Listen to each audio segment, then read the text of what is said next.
आज आदिवासी एकता दिवस के नाम पर हम लोग दिखाना चाहते हैं कि आदिवासी एकजुट होकर लड़ेगा और लड़ेगा, ऐसा लड़ेगा कि आने वाले दिन में आदिवासी लोगों को छेड़ने का कोई हिम्मत नहीं करेगा। आने वाले 2024 में हम लोग दिखा देंगे कि हमारे आदिवासी कितना आगे तक जा गए। कभी ब्राह्मण के रूप में आता है, कभी आरक्षण के रूप में आता है। आरक्षण का लाभ रांची के मोरहाबादी मैदान में आज आदिवासी एकता महारैली है। इसमें झारखंड के अलग अलग जिलों से आदिवासी लोग आए हैं और अपनी मांगे उठा रहे हैं। हमने यहाँ कई लोगों से बात की। उनका कहना है कि आदिवासी एकता, डीलिस्टिंग, जल, जंगल, जमीन उनके अहम मुद्दे हैं और वो अपनी आवाज उठाने इस रैली में आए हैं। आदिवासी एक हैं, वो लोग बटे नहीं हैं। जो भाजपा और अन्य जो बोल रहे हैं ना कि आदिवासी दो हैं, ईसाई अलग है, सरना अलग है, तो उसी को हम लोग मिटाने की कोशिश कर रहे हैं कि आदिवासी ही है, कोई ईसाई नहीं है, कोई सरना नहीं है।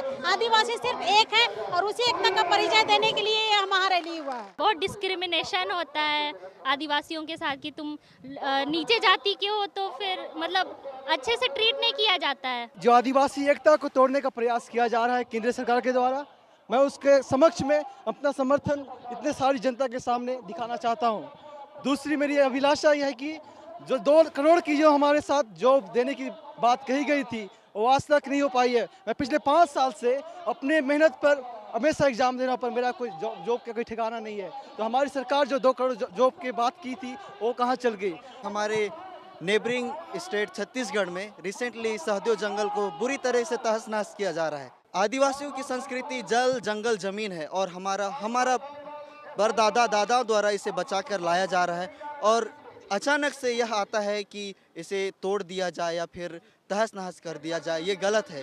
तो इसी सब को हम लोग देखते हुए यह रैली आदिवासी एकता महारैली के आयोजन में हम लोग आए हैं और यही दिखाना चाहते हैं कि हम जल, जंगल, जमीन को बचाएं। मानववादी प्रवृत्ति की जो सरकार है उसको आईना दिखाने आए हैं। आप लोग सबको मेरे तरफ से हार्दिक बधाई। अपनी लड़ाई, अपनी व्यवस्था पे आए हैं, किसी को ढोके नहीं लाया गया है। डीलिस्टिंग का जो इशू है उसे हटाया जाना चाहिए, हम उसके साथ नहीं हैं। दूसरा है कि 5वीं अनुसूची लागू करने की हम मांग करते हैं। पेसा एक्ट जो है उसे भी हम झारखंड में लागू करने की मांग करते हैं। जो सरना धर्म कोड की मांग इतने ज़ोर शोर से उठ रहे, बेसिकली जितने भी इश्यूज़ हैं वो हमें चाहिए कि जब हम बोलते हैं कि झारखंड एक आदिवासी राज्य है तो हमारे जितने भी हक और अधिकार हैं वो हमें मिलने चाहिए, हम उनकी मांग करते हैं। आप सरना धर्म की बात कर रहे हैं, हिंदू धर्म से अलग कैसे है? हम मूर्ति पूजा नहीं करते हैं, सबसे पहली बात। और हमारे पुरखों ने जो हमें सिखाया, हम अपने पूर्वजों को याद करते हैं। हम मूर्ति पूजा नहीं करते हैं। हमारे में कोई भी जाति या भेद नहीं है, जाति के आधार पर हम नहीं बटे हुए हैं। एजुकेशन हम लोगों के लिए बहुत ज़रूरी है और हम लोग का जो स्टार्टिंग लाइन है वो बराबर नहीं है। मतलब जो जनरल लोग और हम लोगों में बहुत अंतर, ज़मीन आसमान का अंतर है, क्योंकि हम लोग गांव से उठ के फिर आते हैं पढ़ाई लिखाई करने के लिए और हम लोगों के माँ बाप इतने बड़े पढ़े लिखे हुए भी नहीं है और ना ही उन लोगों के पास इतना अपॉर्चुनिटी उन लोगों को मिला और वो लोग ना ही सरकारी नौकरी कर पाए।